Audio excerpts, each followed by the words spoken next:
got a little unboxing video. This package is from Dean from Dean Small Engines. This is you guys have probably seen this saw before. Um, Ended up back with me. This is got a few things in here I want to show you. That's pretty cool. We can go over it. I may make more content on it too. First, right off the bat, behind the label, got some decals in here. A few decals. Looking good.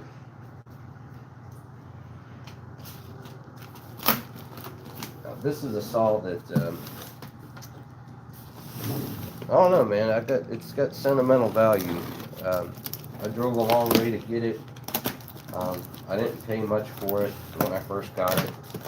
Dean had it for a little while, and I know he is getting rid of a good bit of stuff. And I told him, I said, you know, hey, I see you're getting rid of your stuff, and I'd like to get that saw back from you. So here it is. And I also got a couple other things from it. Let's see how it panned out in here. I've been having some issues with USPS, but this is actually UPS. Let me move the box, and then I'll just pull stuff out and put it on the table as we go. I feel like that'll be the better option here. Let's go through this first. You guys see? Okay.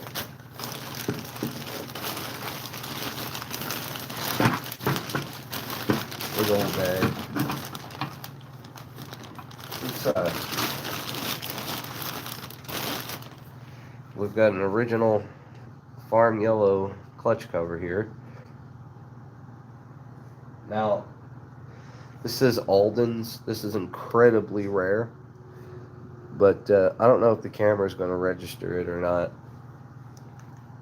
But if you look real close, you can see in the background that it says 3006 Super Automatic. I'm going to try to preserve this decal. I'm going to take it off, and of course we're going to use this clutch cover on another saw. But as you can see, it's farm yellow. It had a power sharp system in it, but I'm going to take this off and patch it, remove this, and clean it up. So there's that. And then I've also got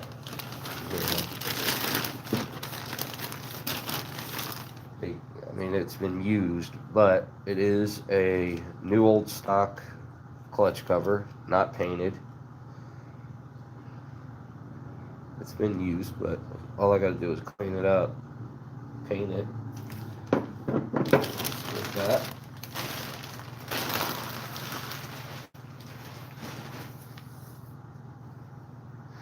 Also, let's see what else. Oh, this is cool. This I've been looking forward to big time. A bar and chain, very specific bar and chain. You can see original chain and an original early style bar. You can still see the stenciling in it, sort of.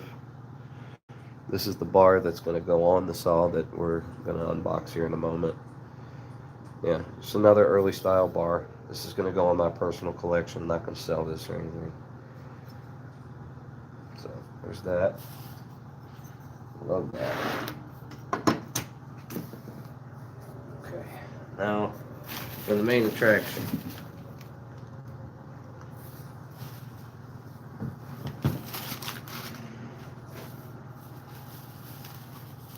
This here, guys, this is like the granddaddy of the Poulan 245A and the 245SA. Check this thing out.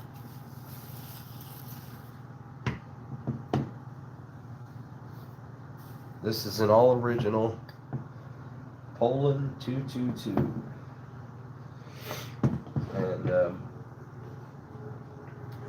And it's a prototype for the 245A.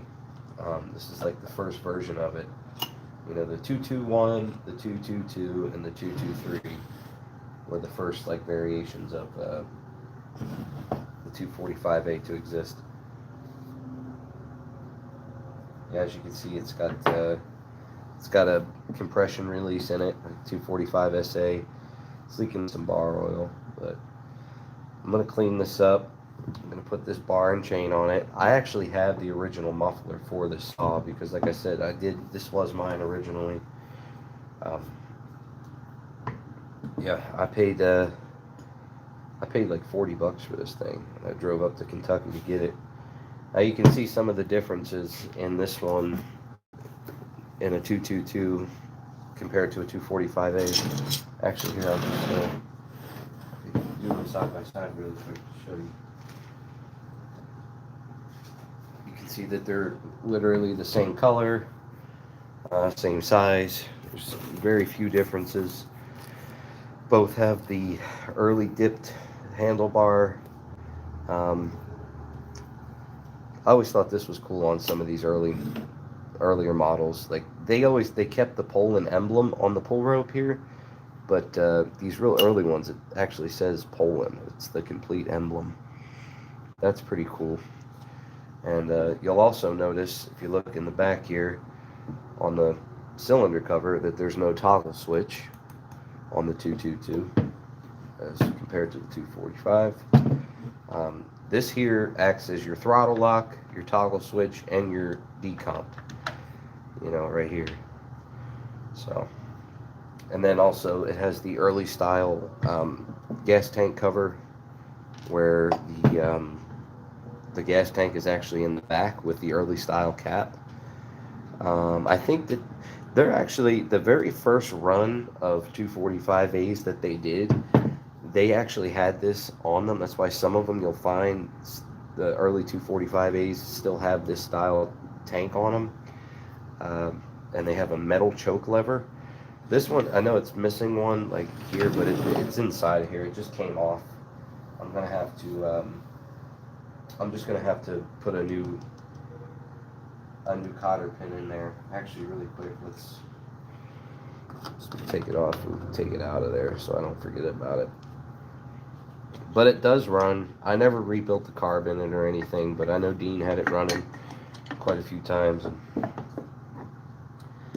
yeah, so here's the, this is what the choke levers looked like on these earlier models, as opposed to the, like the full plastic choke levers like this one here.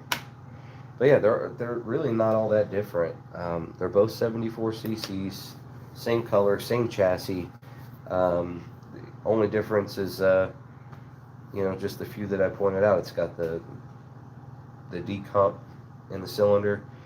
Clutch cover side, I'll show you that these earlier models, they actually had this casted on the clutch cover, you know, and as you can see, it doesn't have the big foot, you know, like if you look at the 245A.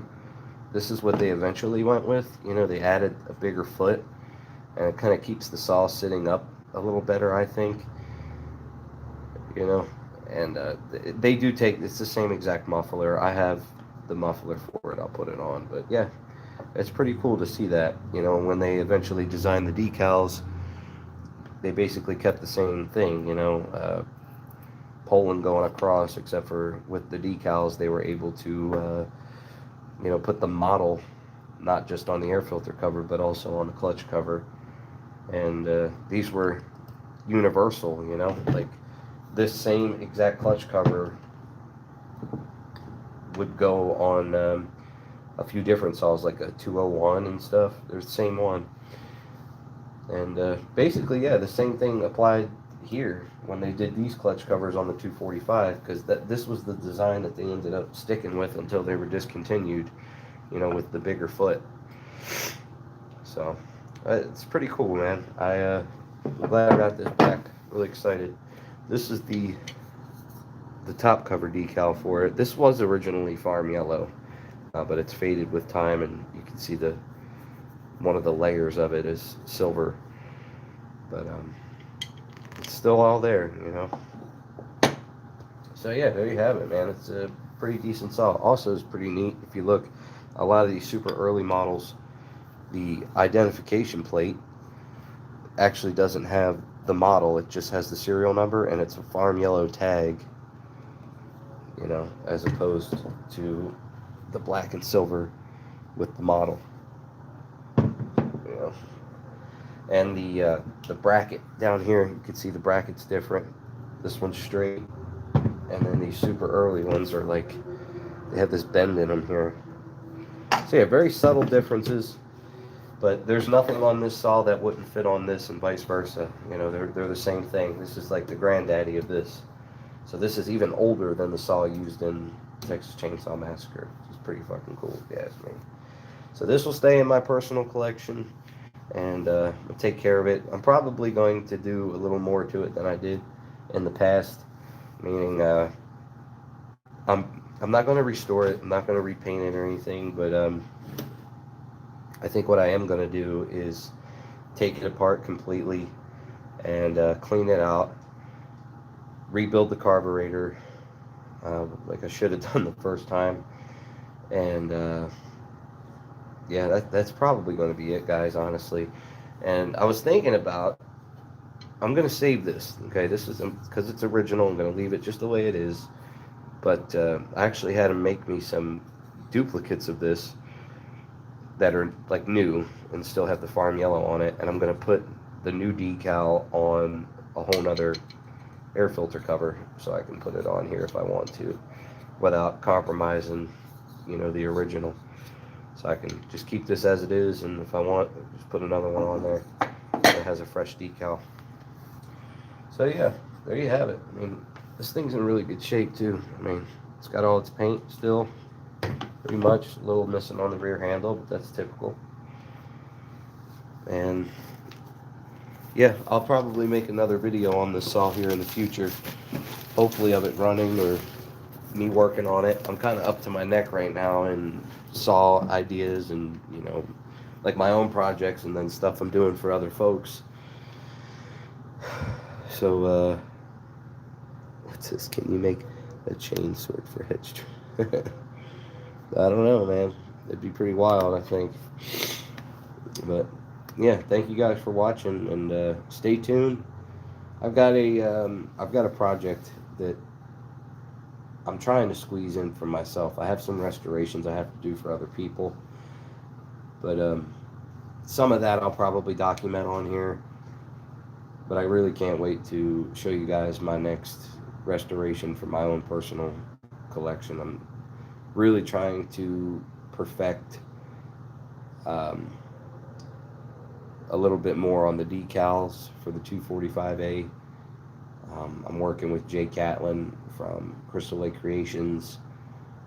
He's currently working on a decal for me that should be like the best out there, you know. I don't really want replicas anymore. I want duplicates, you get what I mean? Like, I don't want it to be, oh, it looks just like it. I want it to be pretty much the real thing.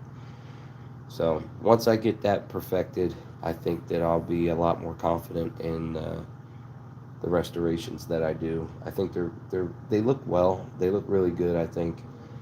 But, you know, I'm always looking to tweak it and make it a little more authentic. So stay tuned for that. Thanks for watching, everybody.